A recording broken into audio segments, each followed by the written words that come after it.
Petrol, diesel এবং বাণিজ্যিক গ্যাসের ব্যাপক পরিমাণে মূল্যবৃদ্ধি, পুনর্বাসন না দিয়েই হকার এবং বস্তি উচ্ছেদ করা, দিল্লি এবং রাজস্থানে ধর্ষণকাণ্ডের প্রতিবাদে এবং ডাক্তারি প্রবেশিকা পরীক্ষা প্রশ্নপত্র ফাঁসের ঘটনায় অভিযুক্তের কঠোর শাস্তি এবং ডিলিট ভোটারদের নাম চূড়ান্ত ভোটার তালিকায় তোলা এবং রাজ্য জুড়ে মদ নিষিদ্ধ করার দাবিতে কোচবিহার জেলার মেখলিগঞ্জ শহরে বিক্ষোভ ও প্রতিবাদ মিছিল সংগঠিত করল এসইউসিআই কমিউনিস্ট দল। শুক্রবার সংগঠনের পক্ষ থেকে দলীয় অফিস থেকে শুরু হয়ে প্রতিবাদ মিছিলটি মেখলিগঞ্জ বাজার পরিক্রমা করে। সংগঠনের মেখলিগঞ্জ লোকাল কমিটির সদস্য রঞ্জিত কুমার রায় বলেন, পরিবর্তনের সরকার গরিব শ্রমজীবী মানুষের উপর ব্যাপক আক্রমণ নামিয়ে এনেছে। একদিকে পেট্রোল, ডিজেলের, রান্নার গ্যাসের ভয়াবহ মূল্যবৃদ্ধি ঘটাচ্ছে, আরেকদিকে ছোট দোকানদার এবং বস্তিবাসীদের বিকল্প কর্মসংস্থান এবং বাসস্থানের ব্যবস্থা না করেই অমানবিকভাবে হকার এবং বস্তি উচ্ছেদ ঘটাচ্ছে। পাশাপাশি ডাক্তারি প্রবেশিকা পরীক্ষার মতো একটি গুরুত্বপূর্ণ পরীক্ষার প্রশ্নপত্র বারবার ফাঁস হচ্ছে, অথচ অপরাধীর শাস্তি হচ্ছে না। তাই এই সমস্ত অন্যায়ের বিরুদ্ধে আজকে এই বিক্ষোভ মিছিল। সর্বস্তরের সাধারণ মানুষকে তিনি প্রতিবাদ আন্দোলনে এগিয়ে আসার আহ্বান জানান। এদিনের প্রতিবাদ ও বিক্ষোভ মিছিলে উপস্থিত ছিলেন সংগঠনের মেখলিগঞ্জ লোকাল কমিটির সদস্য মলিন সিংহ সরকার, বিনোদ রায় প্রমুখ। আমরা এসইউসিআই কমিউনিস্ট দলের পক্ষ থেকে আজকে মেখলিগঞ্জ শহরে একটি প্রতিবাদ এবং ধিক্কার মিছিল আমরা অনুষ্ঠিত করলাম। আপনারা দেখছেন যে আজকে বিজেপি সরকার ক্ষমতায় আসার পর তারা সুশাসন দেওয়ার নাম করে ক্ষমতায় আসার পর আজকে রাজ্য জুড়ে অমানবিকভাবে উপযুক্ত কর্মসংস্থান এবং বিকল্প বাসস্থানের ব্যবস্থা না করেই অমানবিকভাবে রাজ্য জুড়ে চলছে হকার উচ্ছেদ এবং বস্তি উচ্ছেদ অভিযান। আমরা এসইউসিআই কমিউনিস্ট দল এই অমানবিক উচ্ছেদ অভিযানের আমরা তীব্র নিন্দা করছি, ধিক্কার জানাচ্ছি এবং আমরা দাবি করছি অবিলম্বে এই অমানবিক হকার এবং বস্তি উচ্ছেদ বন্ধ করতে হবে।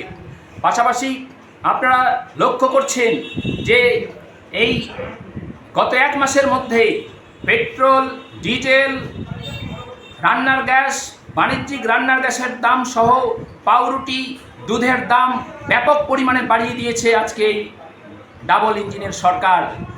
আপনারা এটাও লক্ষ্য করেছেন যে ওই রাজস্থান, দিল্লিতে যে গণধর্ষণের নির্মম ঘটনা ঘটেছে, আমরা এই ঘটনায় অভিযুক্তদের কঠোর আমরা শাস্তির দাবি করছি।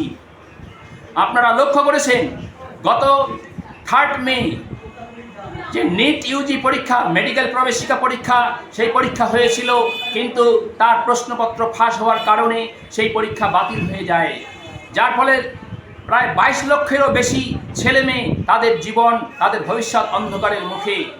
এই যে বারবার প্রশ্নপত্র ফাঁস হচ্ছে এবং এবার এই প্রশ্নপত্র ফাঁস কাণ্ডে অভিযুক্ত ছিল বিজেপি নেতা, তাহলে আজকে বিজেপি দল আজকে এই প্রশ্নপত্র ফাঁস কাণ্ডে তারা আজকে জড়িত। আমরা দাবি করছি যে অবিলম্বে এই প্রশ্নপত্র ফাঁস কাণ্ডে অভিযুক্ত বিজেপি নেতাদের কঠোর শাস্তি দিতে হবে এবং যে দুর্নীতিগ্রস্ত সংস্থা এনটিএ যারা পরীক্ষা পরিচালনা করছে, এই এনটিএ বাতিল করতে হবে। এবং আজকে রাজ্য জুড়ে যে ভয়াবহ পরিস্থিতি, আজকে কর্মচারীদের যে বাক স্বাধীনতা আজকে কেড়ে নেওয়া হচ্ছে, আজকে ডিলিট ভোটারদের নাম এখনও পর্যন্ত তোলা হলো না। আমরা দাবি করছি অবিলম্বে ডিলিট ভোটারদের নাম চূড়ান্ত ভোটার তালিকায় তুলতে হবে। আমরা দাবি করছি অবিলম্বে রাজ্য জুড়ে মদ নিষিদ্ধ করতে হবে। এই সমস্ত দাবিতেই আজকের আমাদের এই প্রতিবাদ মিছিল অনুষ্ঠিত হলো এবং আমরা আগামী দিনে লাগাতার আন্দোলন চালিয়ে যাব এবং সর্বস্তরের জনগণের কাছে আমাদের আবেদন, আপনারাও এই আন্দোলনে এগিয়ে আসুন, নাহলে কিন্তু আমাদের বাঁচার কোনো পথ খোলা থাকবে না। তাই আন্দোলনকে শক্তিশালী করতে আপনারা এগিয়ে আসুন, এই আবেদন সকলের কাছে করছি।